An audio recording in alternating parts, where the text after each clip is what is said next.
Hello， 宝子们，更新啦！我们都知道呢，想要练口语，那要有语言环境嘛。谁都知道，你到那门语言的国家生活一段时间，自然而然就可以说得非常流利了。但是现实是，很多人在学外语的初期是没有这个语言环境的。比如说 UP 学的所有外语都是先学到一定的水平，再到母语环境中练习，这样反倒比你直接到母语环境中来得有效。因为前期学习了高频词汇和语法之后，更多的是练习口语和听力。我之前一直以为一门外语要说的地道和流利，只能在国外的纯正的语言环境中练就。直到我认识了越来越多的多语言大神，才知道还有一种人不出国也可以把外语练到母语者水平。他们的经历确实是卷到我了，其实也给我非常多的激励。今天呢，就为大家请来了来自英国的何薇同学。何薇同学呢是一个医学院的学生，他自学普通话有3年时间了。他从未在中国学习和生活过。我当时在 YouTube 上刷到他和其他教中文的博主的访谈，我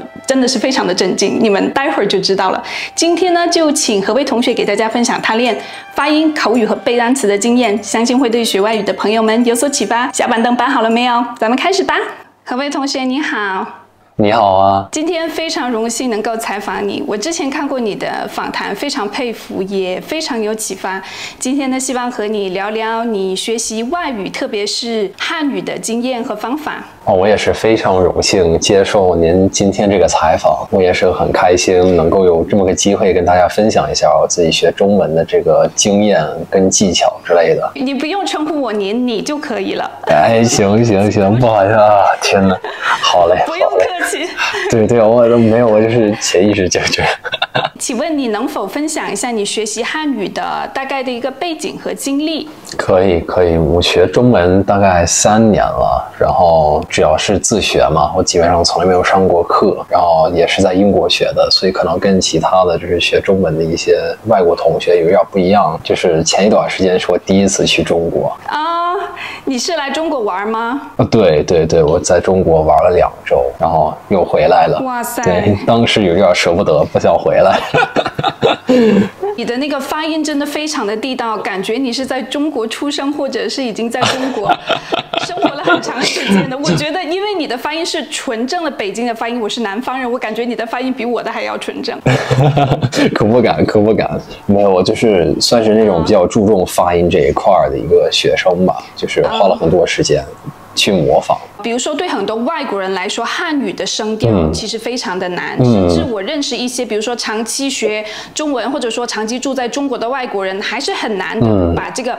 声调给发准。能不能够给我们分享一些具体的你的学习和练习的方法，就怎么练这个发音和口音？可以。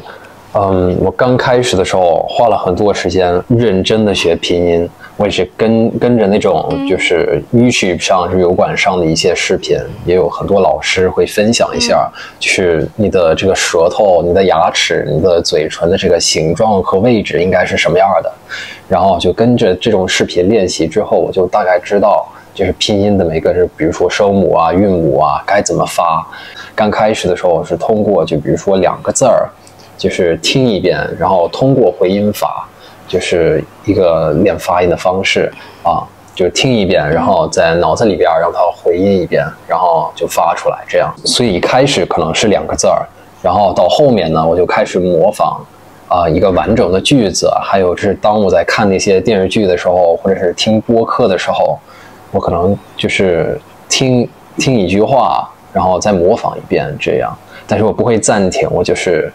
模仿那些我觉得比较有意思，或者是可能还没有掌握的一些语调或者是节奏这种感觉。对，非常有意思。你刚刚说的回音法，可不可以跟大家再具体再说一下？可以，这是 Karen Cheng， 这是在台湾的一个美国老师创造的一个练发音的方式。只要是就比如说你听一遍，然后就是很多人可能是听一遍立马就发出来，但是有的时候更好的一个方法就是先听一遍，然后在你脑子里边再回音一遍然后再开口自己去发对，大概是这样的。非常有意思，非常有启发。我不知道这个方法，我也需要试一试。像这种类型，比如说回音法跟读，甚至是说，比如说到句子和文章的影子跟读这类的方法，我自己也用非常的多。但是我有一个问题，就是特别是你在初期，你模仿和重复的时候，你怎么知道自己发的对不对呢？这是个好问题啊，我也不太清楚。我觉得刚开始的时候，可能最好的情况啊，就是你有一个老师或者是一个母语者朋友可以纠正你的发音。但是当然了，不是每个人都有这么个机会，所以呢，我相信你要是，而且你刚开始的时候，你也不一定能听得出来那些就是可能两个音小小的一些区别啊什么的，这可能是需要很长时间的一个练习才行，所以一开始你也不能对自己有太高的要求，对吧？所以我觉得就是可能更多的是初级的时候打好基础就行。是，对。然后就是刚开始学的时候，可能要注意到的点就是每个音该怎么发。就比如说，如果我们拿英文来说的话，就是可能学音标，然后知道每个音该怎么用舌头，该怎么用就是你嘴巴的一些不同的部位，就是该怎么发，这些细节可能是至关重要。尤其是对于那种在中文里边不存在的一些，就是英文有的一些音，不然的话，很多人可能是用中文的一些音来取代英文的一些音。因为中文也是如此，就比如说刚开始学中文的时候，很多音，就比如说就是我想一个例子啊，讲这个 J 拼音里边的 J 在英文里边不存在，对，所以我可能刚开始的时候分不清这是长或者是讲，对，所以在这种情况下，就是注意一下这些音的细节，该怎么发之类的，可能对你的帮助会比较大。就是专门攻破，你知道难点在哪里，然后知道难点在，对，我自己也非常同意。我自己的感受也是，因为我有时候经常会收到私信和评论，大家就问说，一开始发音的时候不知道自己发的对不对，很怕说发错了之后补过来。其实我的感受跟你是一样的，一开始的时候你还是没有办法去找到那个细微的差别，但是你听多了，你说多了之后，你自然而然就知道这个东西。而且像你说的，母语者纠正你也非常的重要，你自然而然就知道差别。比如说我学波斯语。我之前学了波斯语，1年时间以后，我之前录了一个视频，我当时觉得自己说的还挺好，挺标准的。我现在回去看那个视频，我就发现非常多的发音错误，但是我当时我是看不出来的，听不出来的。对，我当时也有同样的经验，就是我记得我是学了大概1年的时候就开始运营油管和 B 站，然后我现在回头看一下。我那会儿拍的视频，我也是一样的，就是我发现哇，我的这个语调怎么有点奇怪啊？我怎么听起来像机器人似的，对吧？还有就是可能有一些声调的错误啊之类的，但是当时根本听不出来啊。所以我觉得就是这样的，是自然而然、耳濡目染下，你就会意识到你有一些发音错误。还有就是你可能需要的就是大量的输入，加上这个刻意的去练习，刻意的去模仿。然后最重要的是母语者的反馈。我有一个问题，就是我觉得你让我非常印象深刻的一点是，我知道你从来没有在中国生活学习过，你是如何不出国也能够创造这样的一个语言环境的，有这么好的一个口语水平？对，我觉得是创造这么个语言环境是至关重要，但是到底怎么创造呢？得看你个人情况。像我之前说的，我可能是运气比较好的，就是我是在曼大读书嘛，所以在曼大上学的中国留学生是非常的多，所以我很容易交到一些中国朋友，然后这跟他们出去玩的时候，那也算是个语言环境嘛。就是我记得我刚开始学中文的时候，很多社交活动都是用中文来交流的，对，所以我记得，对，所以我当时基本上课外的时间都是在说中文，或者是在听中文之类的。对，所以我觉得是只要是安排好你的时间，就是知道课外的时间我可以用来看一些电视剧啊，或者是听一些播客呀，然后利用碎片时间，就比如说我记得，我走到那个，就比如说我们医学院的时候，我在路上的时候都会听一些播客，对，可能这几个点吧，就是多交一些朋友，利用碎片时间，利用你的这个空闲时间来学一门外语，就比如说看电视剧啊之类的，对，看书啊等等，非常有意思。我有一个问题，就是你当时学中文的时候，你一天学多少个小时？是这样的，就是我记得我刚开始的时候是整个英国还是处在封锁的一个状态，所以那会儿我能学的时间就多一些，可能4、5个小时左右。哦，对，我可能会把几个同学给吓到了，就怎么学了那么长时间？对，所以那会儿我就是打好基础嘛，每天4、5个小时。然后我搬到曼城之后呢，开始上大学。当然了，就是我空闲时间少很多，对吧？因为我又不是在家里无所事事，我每天得上课呀。对，所以我感觉那会儿还有我现在也是啊，就是可能每天半个小时到1个小时的学习时间，所谓的学习时间啊，但是课外的时间我也会尽量就是给自己创造一个语言环境，那就是像我说的听播客、看书、跟朋友们出去玩之类的。对。我有一个小的技术性的问题啊，就是因为我学语言的过程中也会听非常的多播客也好，电视剧也好。你就是看电视剧的时候，你有没有什么看电视剧的方法？就比如说你会停顿，然后会重复，还是说你会先看一遍？有没有和大家分享的一些方法？可以，我当时是这样的，就是一般我是就是学一些新的表达，而不是学新的什么生词啊。我觉得在语境中学生词是更好的，所以我可能把整个表达给抄下来，然后就是添加到 Anki 上面，或者是其他的这种根据记忆曲线来进行复习的软件也可以。对，然后就是通过这种方式不断的复习它。不断的把它给背下来，对，然后就是尽量活学活用，就是找一些新的机会，用这个生词或者是用这个表达，对，所以我觉得就是当时我看这些电视剧的时候，就一直在找一些我觉得在日常生活当中用得着的一些新的表达。对，就是你更多注重的是表达或者说短语，而不只是单单是单词。对，我觉得很多人犯的一个错误就是说，他们死记硬背一个单词的翻译，就比如说，就是中国人一直给我举的一个例子就是 abandon， 就是词典里边第一个英文单词，对吧？然后就是从 A 背到 G， 对吧？就这样，就比如说 abandon 抛弃，但是这样背就其实，在日常生活当中的这个就是交流的这个过程中都没有什么用，因为你只知道这个词儿大概是在中文里边是什么意思，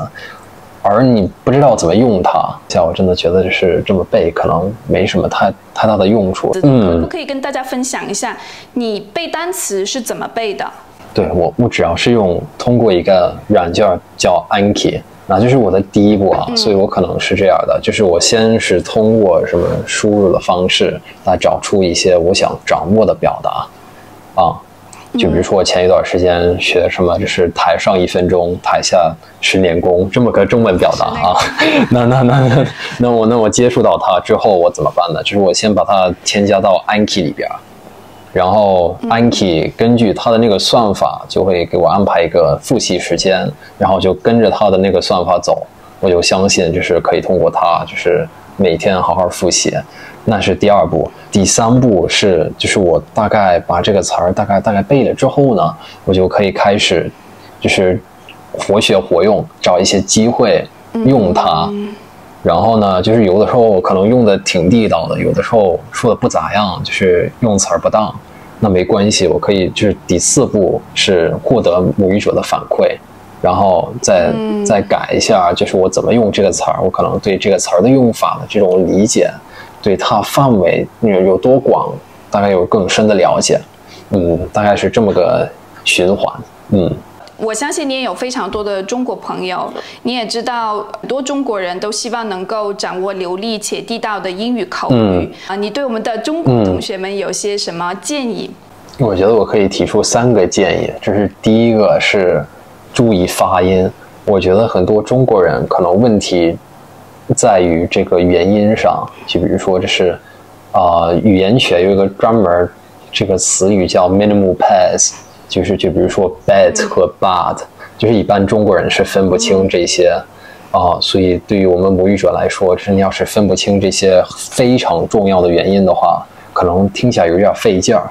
所以我觉得就是注意这些原因，然后知道像我们之前说的，知道难点在哪，然后尽量去掌握，就是通过刻意的去学习怎么发这个音，这是重中之重。除此之外，我觉得中国人可能也得多听嘛，就是大部分的中国同学可能不知道，就是他们低估你需要听多少个小时的英文才能掌握英文，就是你真的需要大量的输入才行啊，大量的输入加上这个大量的输出，对。然后最后一个建议就是说，就是得到母语者的反馈，就是不管是老师也好，朋友或者是语言伙伴也好，就是有这么个反馈，还有就是最好的是人家对你非常苛刻。这样的话，你知道你的错误在哪儿，然后你可以尽量的改正。因为你要是等一段时间再改，就比如说你都已经用某一个表达用了无数遍之后，你才意识到，哎，这个是错的，不管是发音错还是语法错，这个时候是极其难改。但是你要是一开始第一次用的时候，第二次用的时候，你的那个母语者朋友或者是老师告诉你其实你可以用一个更地道的表达来取代你刚刚说的那句话。那么这肯定是更好的。你刚刚说的一个点非常有意思，你说输入很重要，就是要大量的听，大量的读，但是呢，输出也很重要。我刚刚从你学习语言这个经历，我感觉你不太一样的点就是你从一开始你就做了输出的这样的一个练习，比如说和母语者交谈啊，甚至是学一些地道的表达。你对此是怎么看的？怎么平衡输出和输入？当然了，就是输入也是非常的重要啊，但是我觉得很多人都不知道就是输出的重要性对，输出本身也是一种就是让你更深的，就是更容易的记下来东西的这种方式，因为就是你说出来之后，那也是算是就是那更需要动脑子嘛，也算是个比较主动性的学习方法，而不是那么被动。对，所以我觉得在这一块也是很重要的，而且就是我觉得学一门外语本身也是制造回忆的一个过程。那么人与人之间的这种交流，就是更容易产生一些新的回忆。对，你要是光听光看，可能只是制造的这些回忆就少一些。那你觉得说，比如说在什么程度开始输出比较合适？我是从我开始学的第一天就开始输出。我感觉就是可能最好的是从一开始模仿肯定是很重要的，因为就是你从一开始得好好学发音，尤其是你刚开始学的第一天，然后就是可能那段时间就是打好这个发音基础是很重要的。但是呢，我现在想的是，可能我那会儿确实有点尴尬，就比如说我一直跟我的那个华裔朋友在尬聊，对，因为我们没什么可聊的，我知道的东西太少了，对，所以我觉得可能等到就是你至少能够就是有一个简单的对话，有一个简单的交流，等到这个时候开始输出是完全没问题的。你也不一定是从你开始学的第一天就大量的输出，毕竟你知道的东西太少，你知道的词儿太少了，对，你的表达方式可能就没有那么好，对。非常同意。我个人的经验是，其实我做输出的阶段也是挺早的。我并不是说你一定要学到一个中级的水平，你一定要掌握多少多少的词汇你才能输出。其实从一开始，其实我掌握了一些基本的语法，有了大概一些高频的单词的一些积累，我就开始做输出。但是输出其实有很多的方式，它不是说纯粹的就是你一定要对话才叫输出。比如说，我在跟我的语伴做交流的过程中，我会读一些文章。然后读一些单词或者造句，然后让他给我修改或者纠音，我觉得这是不错的一个输出的方式。对，我也非常赞同这一点啊。对，输出也不一定是等于对话，或者是跟语伴聊天什么的，对吧？可能是读一些文章给那个语伴听之类的，我也觉得这些是非常好的方式，也可能是像我说的这种纠正发音的一个方式。你说的非常有意思，我自己也从你身上学到了很多，就是提升口语的方法，特别是提升发音的方法。你刚刚说的那个回音法，我自己也是想要再试一试的。非常感谢 Zoe 邀请我来到你的频道接受这个采访啊，对我能够跟大家分享一下这么多，我真的是太高兴了啊，也希望对大家有帮助。非常感谢你的时间和分享，非常有帮助，我自己也学到了非常多的东西，非常感谢你，何薇同学。好嘞啊，谢谢 Zoe， 下次再见。下次再见，拜拜。